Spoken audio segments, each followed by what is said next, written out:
Все мероприятия в рамках программы переселения граждан из ветхого и аварийного жилья в Коми Минстрой планирует завершить до 10 октября, то есть до срока подачи отчетности об ее итогах. Напомним, в программе переселения, которая реализуется с 2013 года, участвует более 9 тысяч жителей Коми, но пока расселено около 7 тысяч человек.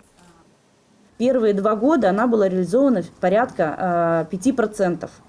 При нынешнем руководстве республики с осени 2015 года у нас был совершен достаточно мощный рывок, который привел к сегодняшнему порядка 80%. То есть, когда мы разговариваем с нашими коллегами-общественниками на местах, которые, естественно, задаются вопросом, почему целевые показатели на сегодня не достигли 100%. Мы говорим о том, что по сравнению с другими регионами вот так получилось в силу смены власти в республике, что мы оказались не на равных. До сих пор не сданы в эксплуатацию около 30 зданий. Недостаточной в нынешнем году была динамика реализации программы в Ухте, Сыктывкаре, Кайгородском и Карткировском районах. Подавляющее количество проблемных объектов в Печоре – 10 домов. Первый этап, например, на сегодняшний день, на 1 сентября, еще не реализован даже в муниципальном районе Печора. Там, потому что не переселено 64 человека. То есть мы о чем тогда можем говорить.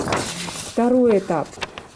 Степень достижения показателей второго этапа, критически низкий уровень, не переселено, или, вернее, переселено 8 человек из запланированных 639 по второму этапу в Печоре. Но это как раз вот Урбанстрой. Но хочу сказать, что не только подрядчики там виноваты. Бездействие местных руководителей, это видно из наших заключений к исполнению бюджета.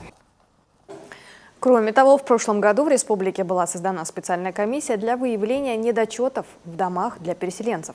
Рассмотрены случаи по 80 объектам, сейчас в реестре проблемных 17 из них.